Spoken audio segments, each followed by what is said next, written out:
Une menthe religieuse en chasse. Le ciel de Paris n'avait point usurpé son nom. Au 56e et dernier étage de la tour Montparnasse, ce restaurant gastronomique des plus courus de Paris touchait bien le firmament. De derrière sa vitre circulaire, il offrait une vue panoramique imprenable sur les merveilles de la ville lumière.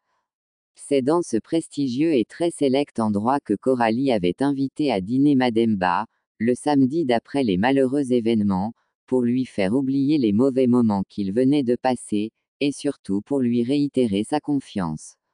Mademba avait, dans un premier temps, poliment décliné l'offre, parce qu'il ne voulait pas laisser Adriana seule à la maison, le samedi. C'était le seul jour de la semaine où ils pouvaient être ensemble, en soirée. Adriana et Mademba avaient quitté la résidence universitaire depuis que le jeune Sénégalais avait été embauché à La Gazette. Ils avaient trouvé un douillet de pièces, rue Bonnier, à son croisement avec l'avenue de la division du général Leclerc. Mademba n'avait pas cherché loin, car il voulait rester le plus proche possible du parc Montsouris où il avait l'habitude de faire son jogging. Le samedi soir, le jeune couple le passait, depuis son déménagement, en tête-à-tête, dans son nouveau nid d'amour. Coralie avait quelque peu hésité avant de suggérer la solution que Mademba accepta. Mais, puisqu'il en est ainsi, amène donc avec toi ta chère amie. Ce sera pour moi l'occasion de faire sa connaissance. J'enverrai un chauffeur vous prendre à votre adresse que je vais noter. Quand vint le samedi, les dames étaient joliment habillées. Adriana était dans une robe en jersey bleu Tiffany décolletée, serrée à la taille et tombant sur les genoux qui soulignaient délicatement sa ligne. Le tailleur haute couture fuchsia de Coralie mettait singulièrement en valeur ses courbes. Mademba portait un blazer bleu marine assorti d'une chemise pastel sur un jean, Lewis, une tenue sobre mais très élégante. Le groupe était légèrement en avance. Une charmante hôtesse l'installa dans le confortable lounge jouxtant le bar américain, le temps de prendre une collation, en attendant que fût dressée la table réservée près de la baie vitrée dans la magnifique perspective du Trocadéro, de la tour Eiffel et du Champ de Mars. Après les présentations, Coralie complimenta Adriana sur sa belle toilette et son charme. Elle en fit autant, en retour, avec une fine remarque sur son chic parisien. À dire vrai, je ne suis point parisienne, rectifia Coralie. Je suis d'Alizay, un petit bourg de la Haute-Normandie. J'ai peut-être pris la couleur locale, pour avoir vécu longtemps dans la capitale intramuros, depuis les années 60. Tu y as débuté ta carrière, à La Gazette, lui demanda Mademba. Oh que non, répondit-elle. Après des études de philosophie puis de journalisme, j'ai intégré France Inter où j'ai été, tour à tour, journaliste de terrain, chef de service puis rédactrice en chef en charge des informations locales, jusqu'après les événements de mai 1968. Mai 68. Pour moi c'est comme si c'était hier. C'est à cette époque que j'ai été renvoyé de mon école, un prytanée militaire, pour fait de grève. Le monde entier en avait été secoué. Ce fut un mouvement général annonciateur des grandes ruptures politiques et socio-économiques de maintenant. Au fait, à l'époque on avait vu un étudiant sénégalais se démener comme un beau diable, au quartier latin, aux côtés des Daniel Cohn-Bendit, Alain Krivine et Alain Gémard. Tu l'as connu. Qu'est-il devenu? C'était Omar Blondin Diop, expulsé de France. Il avait été condamné au Sénégal, en mars 1972, à une peine de prison de 3 ans pour avoir cherché à faire s'évader un de ses frères qui avait écopé les travaux forcés à perpétuité.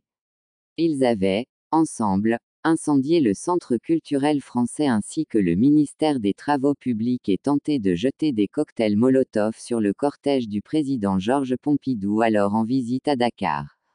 Officiellement, il s'est donné la mort, par pendaison, dans la nuit du 10 au 11 mai 1973, dans sa cellule, sur l'île de Gorée. Mais la thèse la plus plausible est que ce sont ces geôliers qui l'avaient massacré pour ensuite maquiller son assassinat en suicide. Blondin était de la graine de ces anarchistes anti-impérialistes et pro-communistes dont le président Senghor, qui n'était pas démocrate pour un sou, ne voulait point la germination et l'éclosion sur le terreau sénégalais un peu trop fertile. Mais, Au juste, pourquoi as-tu finalement quitté France Inter, Coralie? Tu sais, contrairement à ce qu'on a pu dire ça et là, il n'y avait pas que Radio Luxembourg et Europe numéro 1 qui étaient sur les pavés pour couvrir les manifestations. Le service public incarné par le groupe Radio France avait également des journalistes sur le terrain. Pour dire vrai, nous y envoyions de jeunes pigistes qui avaient le même âge que les étudiants en mouvement. Ils faisaient un excellent travail et nous mettions un point d'honneur à faire passer leurs reportages sur les ondes.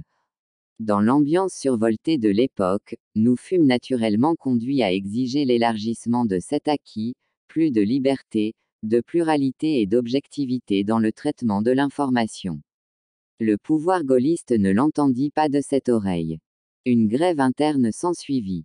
Des rédacteurs en chef frondeurs, dont moi-même, furent remerciés. Peu de temps après, en association avec mon mari qui était un grand publiciste, je fondai La Gazette. Quand j'entrai à France Inter, j'étais fier d'être gaulliste parce que le général venait de libérer la France du joug nazi, et nous lui devions pour cela une reconnaissance éternelle.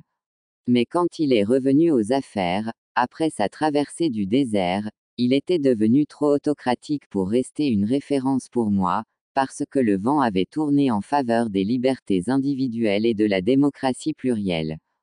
Coralie se tourna vers Adriana pour s'excuser de cette déformation professionnelle qui amenait toujours leur conversation sur leur métier et des sujets quelque peu lourds.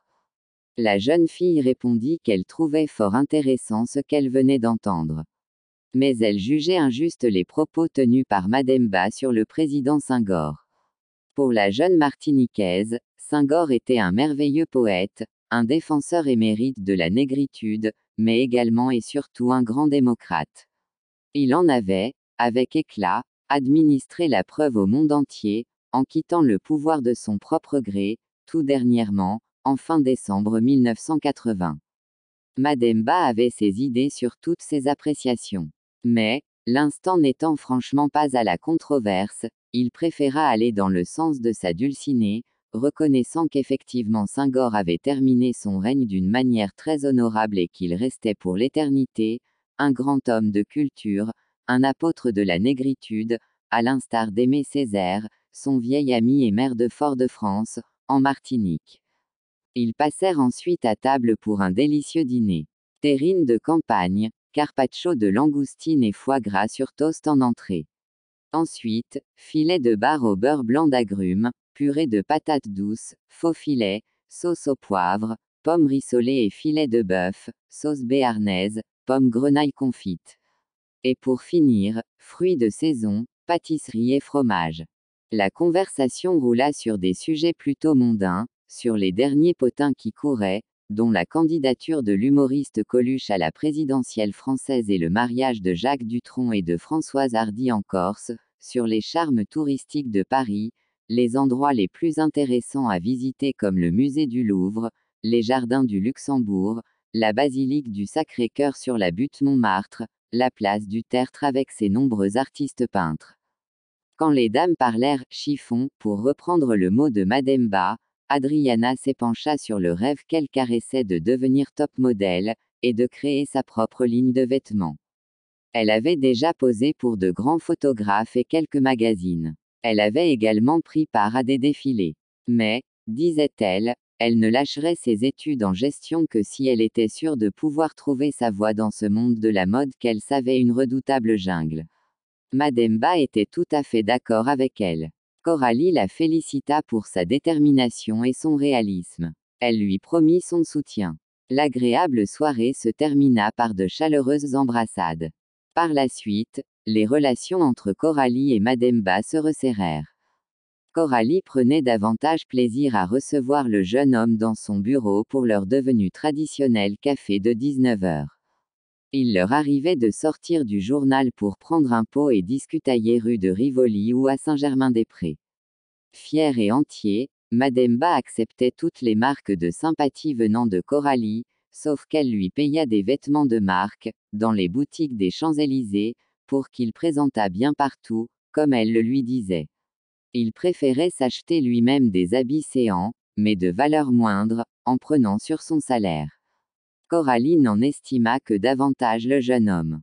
Quand Mademba s'en ouvrit à Adriana à qui il avait fait le serment de ne rien cacher de sa vie, celle-ci ne put taire son inquiétude, un sentiment trouble qui l'avait traversé lors de sa première rencontre avec la patronne de La Gazette. Elle avait eu l'impression qu'elle couvait Mademba d'un regard amoureux, tout en se refusant d'y croire, vu la grande différence d'âge qui devait exister entre eux. En cette année 1981, Mademba entrait dans sa 31e année.